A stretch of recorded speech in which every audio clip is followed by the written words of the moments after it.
طاسة سهلة ولذيذة وسريعة ومش مكلفة، ومكوناتها كلها في البيت، تنفع فطار وتنفع في الغدا وتنفع في العشاء، ولذيذة جدا جدا من غير بقى مكونات خرافية ومش موجودة، هي كلها موجودة عندنا.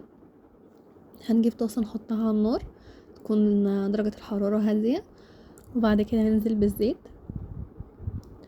وهيكون معايا بصلاية وسط مخرطاها مكعبات صغيرة جدا، ننزل بيها على الزيت ونقلب لحد ما تاخد لون حلو.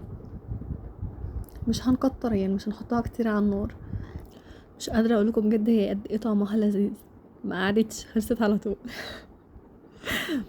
هنقلبهم تقلبتين كده لحد ما ياخد لون ذهبي حلو، ونبدأ ننزل بالبطاطس. انا سلقة البطاطس 10 دقايق ومقطعة مكعبات، هنزل بيها صفيتها كويس طبعا، وهقلب.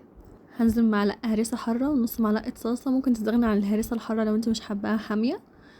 بعد كده هنزل بفلفل الوان اخضر واحمر واصفر مقطعاه مكعبات صغيرة عشان حتى يكون شكله حلو في التقديم. ونزلت بمعلقة صويا صوص بتدي لون حلو ونكهة حلوة جدا.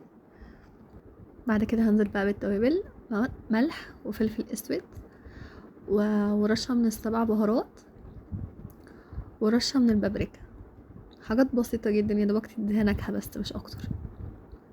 بعد كده هقلب واسيب كل ده يشرب من بعضه شوية، شوح شوح شوح شوح. بعد كده هنزل بجبنة موتزاريلا كتير، انا بحب الجبنة الموتزاريلا وكمان بيديها لون طعم حلو جدا. بعد كده هغطيها واسيبها لحد ما تسيح كده، يبقى شكلها حلو كده. بعد كده ادخلها الفرن على الشوايه بس تاخد لون.